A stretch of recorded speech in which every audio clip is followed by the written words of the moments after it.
Welcome back. It's finally time to get cutting and get to work on these lower control arms. If you remember from last time, I want to add camber to the front suspension. So the best way to do that at this point is to extend these lower control arms. The first step in doing so is to get them lined up, make my marks, do my measurements, and then I use my chop saw here to make a nice, clean, straight cut.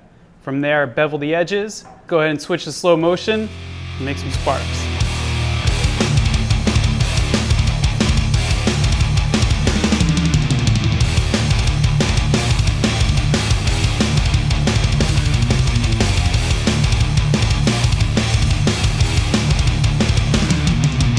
Now that I've got the bump stomps removed, I think the next step is to actually mark where we're going to do our cut.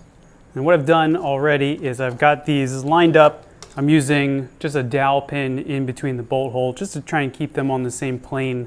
And I'm just going to hit it, as straight as I can here, using the extension piece as my guide along for where to make this actual cut. Really, the only important thing is that you do the cut external to where the tension rod picks up. That way it doesn't mess up with your caster geometry.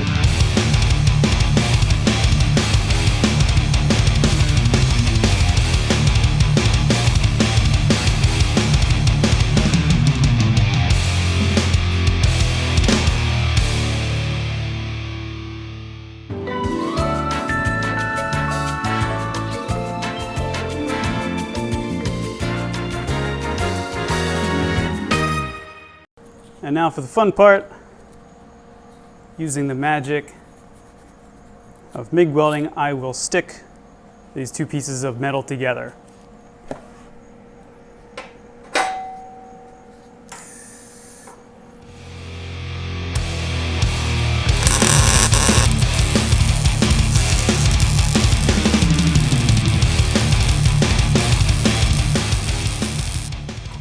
Ow!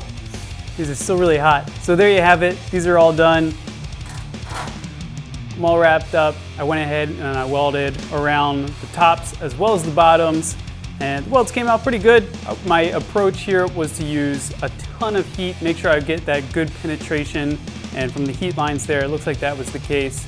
So I think these are going to be nice and strong, ready to go back on the car. I'm going to throw a little bit of paint on them just to prevent any rust, but these are good to go. So again, this is probably 2 hours worth of work, real easy, do it yourself. Big thanks to Villains Drift who provided the spacers. Without that, it'd be a ton of work.